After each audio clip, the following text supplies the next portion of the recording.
2025 జనగణనతో పాటు కులగణనకు కేంద్ర ప్రభుత్వం ఆమోదం. దేశంలో త్వరలో మొదలయ్యే జనాభా లెక్కల సేకరణ, జనగణనతో పాటు కులగణన చేపట్టాలని కేంద్ర ప్రభుత్వం కీలక నిర్ణయం తీసుకుంది. ప్రధానమంత్రి నరేంద్ర మోడీ అధ్యక్షతన 2025 ఏప్రిల్ 30న న్యూఢిల్లీలో జరిగిన రాజకీయ వ్యవహారాల కేబినెట్లో సిసిపిఏ సమావేశం దీనిని ఆమోదముద్ర వేసింది.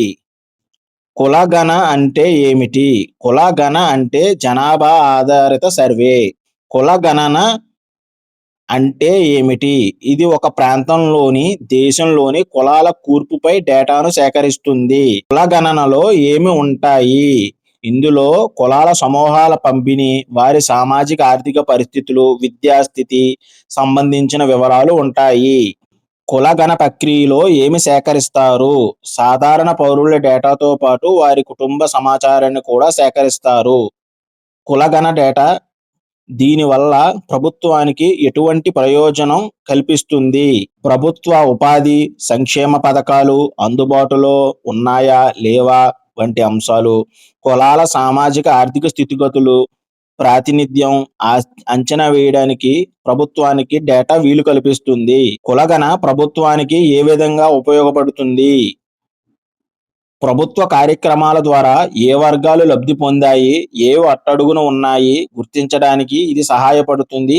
అలాగే ఆ కులాలలో ప్రజల అభివృద్ధి కోసం సమ్మిళిత అభివృద్ధి వ్యూహాలను రూపొందించడానికి ప్రభుత్వానికి వీలు కల్పిస్తుంది. ఏది? కులగణన సేకరణ. భారతదేశంలో మొట్టమొదటిసారి ఏ కాలంలో జనాభా లెక్కలు ప్రారంభమయ్యాయి? 1872. భారతదేశంలో 1872 జనాభా లెక్కలు సామాజిక ఆర్థిక కులగణన SECC మొట్టమొదటిసారి చేశారు. 1931లో నిర్వహించారు. ఏది గ్రామీణ ప్రాంతంలోని భారతీయ కుటుంబాలు ఆర్థిక స్థితిగతులపై సమాచారాన్ని సేకరించడం, సూచికలు గుర్తించడం లక్ష్యంగా పెట్టుకుంది. కులగణన భారతదేశంలో 1947లో కూడా కులగణన చేయాలని అప్పటి బ్రిటిష్ ప్రభుత్వం సమాచారం సేకరించాలని, కానీ దేనివల్ల ఆ సమాచారం బయట పెట్టలేకపోయింది? రెండవ ప్రపంచ యుద్ధం వల్ల. ఏ కాలంలో బ్రిటిష్ ప్రభుత్వం కులగణన చేయాలని నిర్ణయించింది? 1941వ కాలంలో. 1951వ కాలంలో కులగణనను ఎందుకు నిలిపివేయాలని ప్రభుత్వం అనుకుంది? జాతి ఐక్యతను పెంపొందించడానికి కులగణన సేకరణను నిలిపివేసింది. ఏ కాలంలో జాతీయ ఐక్యతను పెంపొందించడానికి కులగణన సేకరణను నిలిపివేసింది అప్పటి ప్రభుత్వం? 1951లో. 1951 నుండి 2011 వరకు స్వతంత్ర భారతదేశంలో ప్రతి జనాభా గణనలోని షెడ్యూల్ కులాలు, షెడ్యూల్ తెగల సంబంధించిన సమాచారం మాత్రమే సేకరించి ప్రచురించారు కానీ ఇతర కులాల సంబంధించిన కులాల వారీ డేటాను ప్రచురించలేదు. భారతీయ సమాజంలో ఏది అంతర్భాగం? కులం అంతర్భాగం. సమాజంలో వ్యక్తులను వివిధ సామాజిక దొంతరలుగా విభజించే వ్యవస్థ ఏది? కుల వ్యవస్థ. కుల వ్యవస్థ ఏ పుట్టుకతో నిర్ణయించబడుతుంది? ఒక వ్యక్తి పుట్టుక దేనిలో ఉంటుందో అది కుల వ్యవస్థ నిర్ణయించబడుతుంది. కులం ప్రాథమికంగా ఎలా నిర్వచించబడుతుంది? కులం ప్రాథమికంగా ఎలా నిర్వచించబడుతుంది? వ్యక్తిగత జీవన శైలి ద్వారా సాధించే సామాజిక గౌరవం ద్వారా కులం ప్రాథమికంగా నిర్వచించబడుతుంది. భారతదేశంలో ఎన్ని కులాలు ఉన్నాయి? 3000 కులాలు ఉన్నాయి.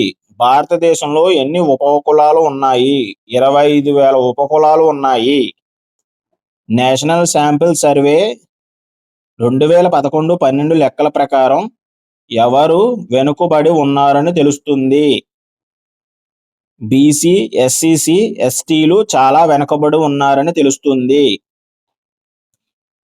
అగ్రకులాలతో పోల్చినప్పుడు బీసీలు, ఎస్సీలు, ఎస్టీలు చాలా వెనుకబడి ఉన్నారని ఏ సర్వే ద్వారా తెలుస్తుంది? నేషనల్ శాంపిల్ సర్వే ద్వారా. దేని ప్రకారం 28% ప్రజలు మల్టీ డైమెన్షనల్ పార్టీ పరిధిలో ఉన్నారు? నేషనల్ ఫ్యామిలీ హెల్త్ సర్వే ప్రకారం.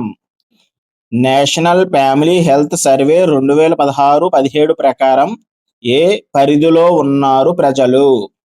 28% ప్రజలు మల్టీ డైమెన్షనల్ పార్టీ పరిధిలో ఉన్నారు.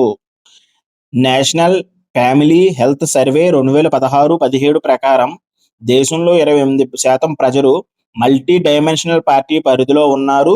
ఎస్సీలు 50%, ఎస్సీసీలు 33%, ఓబీసీలు 27% పేదరికంలో ఉన్నారు.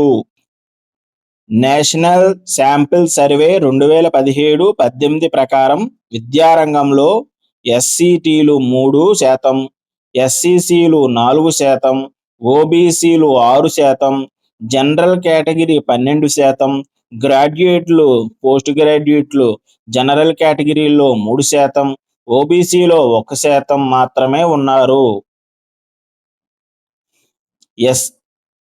నేషనల్ శాంపిల్ సర్వే 2017-18 లెక్కల ప్రకారం ఉపాధి రంగంలో జనరల్ కేటగిరీ 30%, ఓబీసీ కేటగిరీ 20%, ఎస్సీటీలు 12% మాత్రమే స్థిరమైన ఉద్యోగాలు పొందుతున్నారు. రోజువారీ కూలీలు ఎస్టీలు 29%, ఎస్సీసీలు 38%, ఓబీసీలు 20%, జనరల్ కేటగిరీలో 11% మాత్రమే ఉన్నారు. నేషనల్ శాంపిల్ సర్వే ప్రకారం కేంద్ర ప్రభుత్వ ఉద్యోగాల్లో 2001 లెక్కల ప్రకారం 52.7% మంది జనరల్ కేటగిరీకి చెందిన వారే ఉన్నారు. అందులో కూడా అధిక వేతనం అందుకున్న కేటగిరీకి చెందిన వారే ఉన్నారు. అందులో కూడా అధిక వేతనం అందుకునే ఉన్నత ఉద్యోగులు 64% ఉన్నారు. మళ్ళీ పైగా జనరల్ కేటగిరీ వారే ఉన్నారు. ఈ గణాంకాలన్నింటినీ కేంద్ర ప్రభుత్వం ఆధీనంలోని సంస్థలు అధికారికంగా వెల్లడించినవే. వీటిని క్షుణ్ణంగా పరిశీలిస్తే అన్ని రంగాల్లో జనరల్ కేటగిరీ వారితో పోల్చితే ఓబీసీలు, ఎస్సీసీలు, ఎస్సీటీలు ఆర్థికంగా, సామాజికంగా చాలా వెనుకబడి ఉన్నారని అర్థమవుతుంది. భారతీయ సమాజంలో సమగ్ర చిత్రాన్ని రూపొందించాలన్న సామాజిక ఆర్థిక వెనుకబాటుతనాన్ని నిర్మూలించిన అసమానతలు తగ్గించాలన్నా, దేశంలో కులగణ నిర్మూలన చేయాలన్నా, వనరులు సమానంగా పంపిణీ పథకాలు రూపకల్పన, కుల సమగ్ర సమాచారం అవసరం. సాంఘిక ఆర్థిక సమానత్వం కోసం కులగణ ఆవశ్యకం. భారత రాజకీయం కులగణ నిర్వహించడం సమర్థిస్తుంది. ఆర్థికంగా ఇది తెలియజేస్తుంది. ఆర్టికల్ 340 ప్రకారం సామాజిక విద్యాపరంగా వెనుకబడిన తరగతుల పరిస్థితులు పరిశోధించడానికి, ప్రభుత్వం తీసుకోవాల్సిన చర్యలను సంబంధించిన సిఫార్సులను చేయడానికి ఒక కమిషన్ నియమించాలని ఆదేశించింది. కులగణన వల్ల సమాజంలో కుల వ్యవస్థ బలపడుతుంది. కులాల వారీగా ప్రజలను వర్గీకరించడం అంటే వ్యక్తిగత హక్కులు హరించడమే అని, కులాలు నిర్వచించడం కష్టమని, ఇది సమాజంలో గందరగోళం, వివాదాలకు దారితీసి దేశ సమగ్రత భంగం కలిగిస్తుందని వాదన. కులగణ అనుకూలంగా, వ్యతిరేకంగా వాదనలు ఉన్నప్పటికీ సామాజిక న్యాయం ప్రోత్సహించడానికి, వనరులు సమానంగా పంపిణీ నిర్ధారించడానికి, వెనుకబడిన కులాలు జనాభా సమాచారానికి అత్యవసరం. సమగ్ర కుల సమాచారం సామాజిక అసమానతలు పరిష్కరించడంలో, సమానత్వ సమాజాన్ని రూపొందించడంలో సహాయపడుతుంది. కులగణ సేకరణ